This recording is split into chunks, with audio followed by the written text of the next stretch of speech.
Hey guys, this is a 1980 Jeep CJ7. I picked it up 2 years ago. I live in Michigan. I had it shipped from Arkansas. And I was just gonna kind of, I guess, do some videos and talk about it. Maybe start doing some videos as as things break and I fix them. And I'll just give you a little lowdown on the Jeep.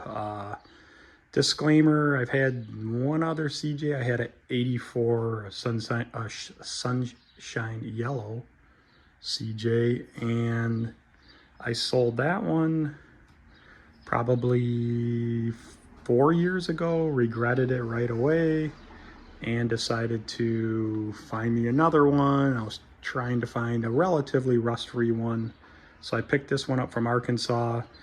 It's got just a little specs on it. It's got a AMC 20 rear end, I believe just stock axles from what I can tell on the casting. I think it's like 307 gears, Dana 30 front end. It's got a T150 3-speed manual trans with a Dana 20 transfer case. He made all this custom. This is all steel custom, heavy duty. I put the Renegade stickers on. It was actually a true Renegade. It was blue initially, so he had it repainted. I don't know the exact code of the color, but it's pretty cool. It's growing on me. Probably wouldn't have been my choice if I painted it originally, but I do like it. I get a lot of compliments on the color. It's got what I'm guessing is a 4-inch spring lift, and we've got 33 by 12.5 by 15s on there. He had black wheels on it to kind of go with all the black trim, and I changed them out, and I put more of the old school chrome wheels on. That's something I actually just did maybe a week and a half ago. Stickers I ordered from Phoenix Graphics. Pretty good quality ones. I put them on, so he didn't have any of the badging on. I know that's not correct badging, but the Jeep's not, it's not an all original unmolested CJ. I do like those. I am somebody though that I want to get, I want no top, no doors, and I want a 4-inch lift if I have a CJ. I want 33-inch tires. I want to jump up in it, and that's just what I like, so it's more of a personal preference. There is still a lot of original on this. It is original steel body. Frame's in real good shape. He's just got the heavy-duty seat cover, so the seats aren't great, but it's getting kind of late, so I'll try to do more tomorrow. But the dash is pretty much, got a lot of original. There's the T150 gear shifter, transfer case. It's got, I forget what the mileage is, 35,377, so I'm assuming 135,377. The motor has been rebuilt at one point. I do not have documentation on that, so it does start up and run really well. He did bedline the interior. I know some guys don't like that. I don't mind it. I'm using it. It's not a show Jeep.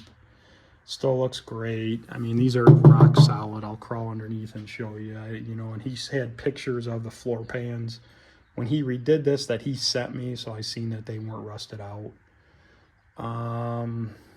Other things I did when I got it, transmission was popping out of second gear, so I pulled the transmission. Had a local trans guy, that kind of an old school guy that does the manuals, rebuild it, and that's been fine since. I've got a year on the trans. Added these 6x9 Kenwood speaker boxes to the back.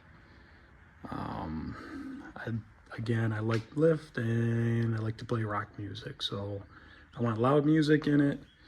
And this gives me just enough, not obnoxious at all, but enough where I can hear it. It's got the Rugged Ridge side steps on there. Those are good quality. you know, no problem jumping in and out of this. Like I say, I just did the chrome wheels. We did a custom bumper too. So the bumper, I've got a 33-inch spare. So this bumper will hold it. I'll try to. So the original tailgate. Everything's in pretty good shape in here. I mean, I got a tool bag in there and some rags. But it's nice to have the full-size spare. And one thing he did, like I noticed, which, you know, the tailgate hinges are upside down. It's not the end of the world to me, but it is something that, had I been redoing, I would have took more notice to that and probably not done that. He did not re-add these emblems, so I bought one of these reproduction, and I bought the AMC reproduction. So when I put the Renegade stickers on, when I put these Renegade stickers on, I went ahead and bought the emblems, and this is the exact kit I put on my last one. So it's got the stripes, the Renegade, and the black badge there. I believe that's replacement to the windshield frame. So let me go around the side here. I'll just take you in here. You know, some things about it, he told me when he had the dash apart, he replaced the heater core. I believe that he did do that because I have a bunch of receipts from when he redid stuff, but honestly, you know, I use it in Michigan. I store it in the winter. It's the second winter I've had it. I put it away. I've never even tried it. So one of these days, maybe I'll do a video. I'll try to kick the blower motor on and see what happens. I haven't even attempted it because I really don't care about it. I mean, there's little dings and dents you can't really see in the video. There's one little spot right there. One little spot of rust, and it's poked through because I tried touching it up from the back, so I'm gonna have to eventually get that corrected, but it's solid everywhere else around there. And then there's one little tiny bubble you can't see in there. So common areas, I mean, what happens is that where this framing mounts here, you get moisture and water behind there, and this seems to be the area where they rust out. So we got one little speck. I might take it in. I might just wait till this fall, and then I've got a guy that's actually gonna, he said he'll cut it out right here. Oop, go with this camera. He's gonna cut it out for me, weld in a new piece of metal, and then he'll repaint this one panel here and blend it all in for me. So I want to get it done right. I don't want to just throw Bondo on there and have it come back in a year. I don't use it in the winter. It doesn't see salt now, so shouldn't go bad again. I'll try to crawl underneath, but you can see the frame is solid. Everything underneath, I mean, is in great shape. Got new shocks, new ball joints, new U-joints. Like I said, I had the T150 rebuilt.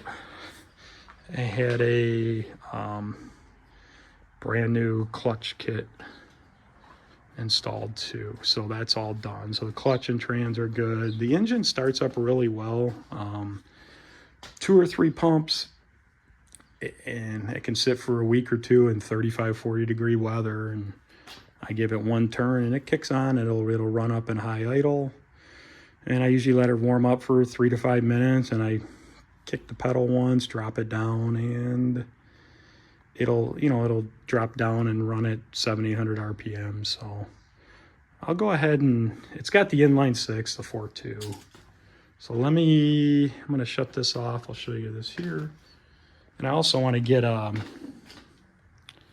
gonna order one from probably Collins Brothers, but I'm gonna get one of the Jeep covers here for the frame. So I'm gonna probably do that this summer, and I see they make a reproduction that looks great. It's a couple $100, so I'm gonna invest in that.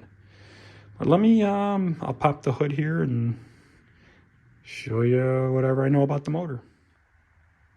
Okay, so got the hood open. This one's not going to be great because I'm getting towards the evening here, but I'll shoot another one. I'll get some better lighting. I'll probably actually take it out in the driveway and do a really good video, but you can see here, it is painted red, and that's what the guy before him did when he had the motor rebuilt. So the guy I got it from, when he was restoring it, said, you know, I didn't want to strip it, so he just repainted it red again. It would have been cool to be blue.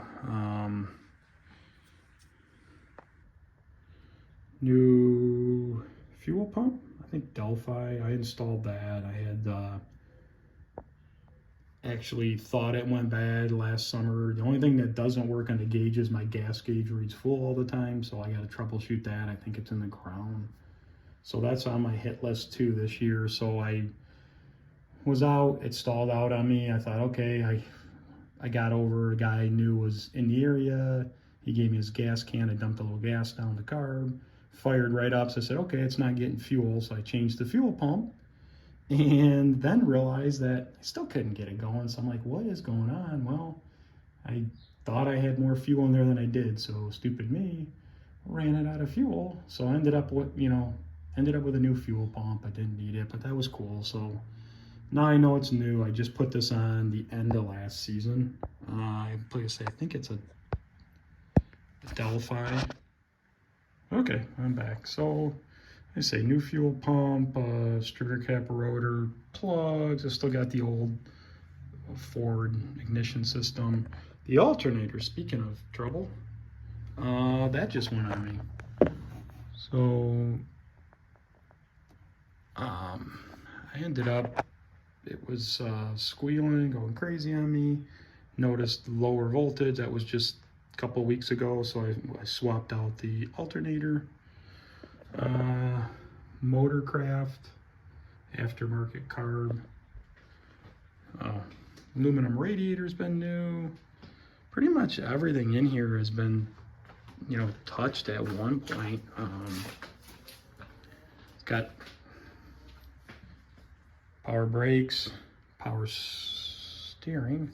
Do have a little leak on the seal in the power steering pump. I get a drop or two after a ride, nothing major, but I do need to probably put some of the, that thicker Lucas power steering stop leak stuff. It hasn't gotten worse. It didn't stop it. It was real minor, and I thought maybe that would seal it up. It didn't work, so sucked a bunch of that out of the reserver, filled it up with about 16 ounces of that. So I do plan on, it's not really bad, so I might just try to run that this season and make it like a winter project or something. It's not a huge deal to me. It's not dripping all over the floor.